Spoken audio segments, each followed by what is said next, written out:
বাংলাদেশে হিন্দুদের উপর অত্যাচারের প্রতিবাদে সরব আমেরিকার রাষ্ট্রদূত। বিশ্বে ধর্মীয় সংখ্যালঘুদের সুরক্ষিত রাখা জরুরি, বিশ্ব শান্তির গুরুত্বপূর্ণ স্তম্ভ সংখ্যালঘুরা, তাদের কণ্ঠস্বর উপেক্ষিত হতে দেওয়া উচিত নয়, মন্তব্য ভারতে নিযুক্ত মার্কিন রাষ্ট্রদূত এরিক গ্রাসেটি।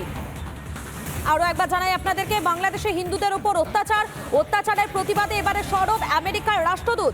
বিশ্বে ধর্মীয় সংখ্যালঘুদের সুরক্ষিত রাখা জরুরি, বিশ্ব শান্তির গুরুত্বপূর্ণ স্তম্ভ সংখ্যালঘুরা, তাদের কণ্ঠস্বর উপেক্ষিত হতে দেওয়া উচিত নয়, মন্তব্য ভারতে নিযুক্ত মার্কিন রাষ্ট্রদূত Eric গ্রাসেটি।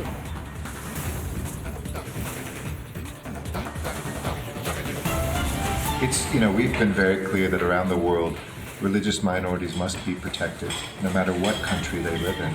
And that's a cornerstone, not only of democracy, but of peace in the world. And so we're working very closely, as we always have, in South Asia and Bangladesh, here in India, to make sure that those voices are never excluded. And we would hope that. আর এই মুহূর্তে যে খবরের দিকে আমাদের নজর থাকবে, ভারতকে হুঁশিয়ারি বাংলাদেশের ছাত্র নেতার। বাংলাদেশের সঙ্গে ভারতের সম্পর্ক নিয়ে প্রশ্ন, ভারতের সঙ্গে বাংলাদেশের সম্পর্ক কি হবে, ভারতকে এই সম্পর্ক ঠিক করার দাবি সার্জিস আলমের। ইতিহাস ভুলে গেছে বাংলাদেশ, ভারতের অবদান মনে নেই বাংলাদেশে। আরো একবার জানাই আপনাদেরকে, ভারতকে হুঁশিয়ারি বাংলাদেশের ছাত্র নেতার। বাংলাদেশের সঙ্গে ভারতের সম্পর্ক নিয়ে প্রশ্ন, ভারতের সঙ্গে বাংলাদেশের সম্পর্ক কি হবে, ভারতকে এই সম্পর্ক ঠিক করার দাবি সার্জিস আলমের। ইতিহাস কি ভুলে গেছে বাংলাদেশ, ভারতের অবদান মনে নেই বাংলাদেশের। আরো একবার জানাই আপনাদেরকে, বাংলাদেশের সঙ্গে ভারতের সম্পর্ক নিয়ে প্রশ্ন, ভারতকে হুঁশিয়ারি বাংলাদেশের ছাত্র নেতার।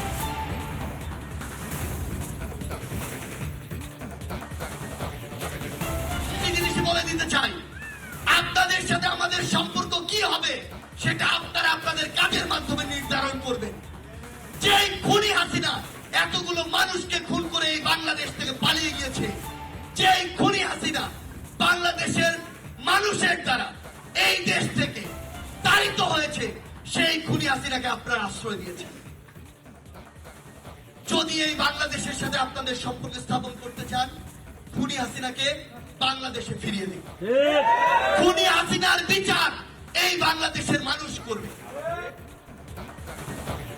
আপনারা শুনলেন ঠিক কি বলছেন তিনি, কি ভাষায় তিনি হুমকি দিয়েছেন শোনালাম আপনাদেরকে। আরো একবার জানাই আপনাদেরকে, বাংলাদেশের সঙ্গে ভারতের সম্পর্ক নিয়ে প্রশ্ন, ভারতকে হুঁশিয়ারি বাংলাদেশের ছাত্র নেতা। ভারতের সঙ্গে বাংলাদেশের সম্পর্ক কি হবে, ভারতকে এই সম্পর্ক ঠিক করার দাবি সার্জিস আলমের। ইতিহাস ভুলে গেছে বাংলাদেশ, ভারতের অবদান মনে নেই বাংলাদেশে।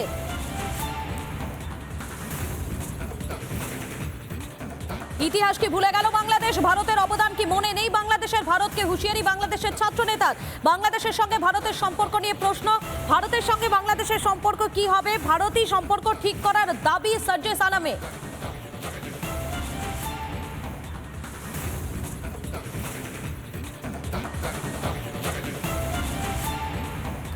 আরো একবার জানাই আপনাদেরকে, ভারতের অবদান কি মনে নেই বাংলাদেশের। কেননা যেভাবে প্রত্যেকটা দিন একের পর এক দিন আমরা দেখতে পাচ্ছি, কখনো বিএনপি নেতা তো কখনো ছাত্র নেতা, তারা যে ভাষাতে কথা বলছেন তাতে কিন্তু কার্যত মনে হচ্ছে ইতিহাসটাই ভুলে গিয়েছে এই বাংলাদেশ।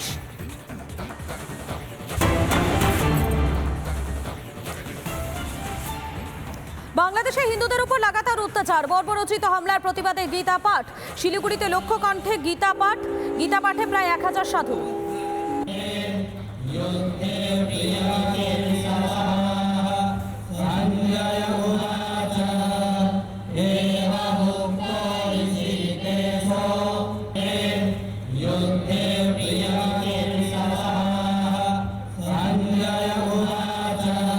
শিলিগুড়িতে অনুষ্ঠিত হচ্ছে লক্ষ্য কণ্ঠের গীতা পাঠ অনুষ্ঠান। ইতিমধ্যে এই অনুষ্ঠানে যোগ দিতে সারা ভারতবর্ষ থেকে প্রায় 1000 সাধু সন্ত শিলিগুড়ির কাওয়াখালী মঠে এসে উপস্থিত হয়েছে। এই কাওয়াখালী মাঠে আজকের জন্য নামকরণ করা হয়েছে কুরুক্ষেত্রের মাঠ।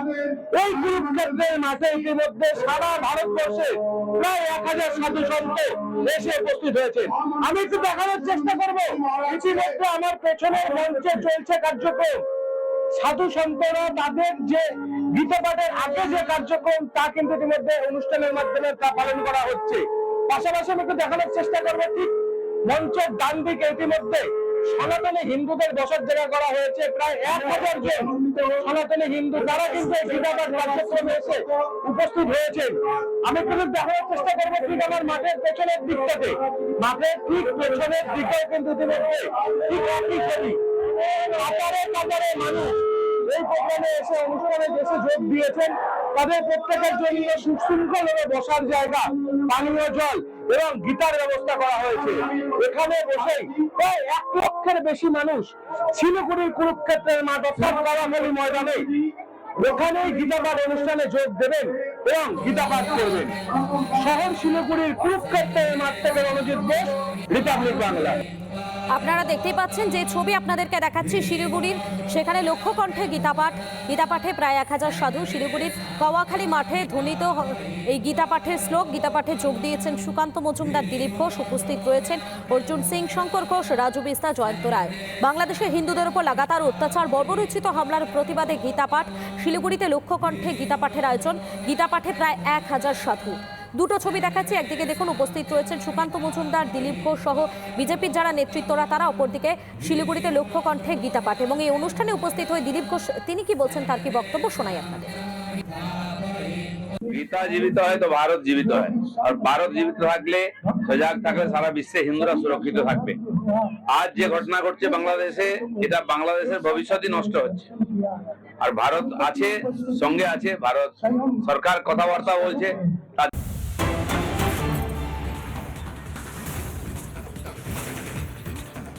আর এই মুহূর্তে যে খবরের দিকে আমাদের নজর থাকবে, বাংলাদেশে হিন্দুদের উপর লাগাতার অত্যাচার, বর্বরোচিত হামলা, সেই হামলার প্রতিবাদে বনগাঁর বৈজয়ন্তী ক্লাবের মাঠে গীতা পাঠের আয়োজন করা হয়। দেখতেই পাচ্ছেন আপনারা, বনগাঁর ছবি দেখাচ্ছি আপনাদেরকে। বনগাঁতে সেখানেও গীতা পাঠের আয়োজন করা হয়। বাংলাদেশে হিন্দুদের উপর লাগাতার অত্যাচার এবং বর্বরোচিত হামলার প্রতিবাদে গীতা পাঠের আয়োজন করা হয় বনগাঁর বৈজয়ন্তী ক্লাবের মাঠে। সেখানে গীতা পাঠের শ্লোক দেখতেই পাচ্ছেন আপনারা। এবং এই বিষয়ে আয়োজক কমিটির সদস্য তিনি কি বলছেন তার কি বক্তব্য শোনাই আপনাদের। আমরা আশা করি যে সনাতনী সমাজ আস্তে আস্তে আমাদের এখানে আসবেন। নানা ধরনের কন্টেন্ট দেখার জন্য লাইক করুন, শেয়ার করুন আমাদের ফেসবুক পেজ, সাবস্ক্রাইব করুন আমাদের ইউটিউব চ্যানেল।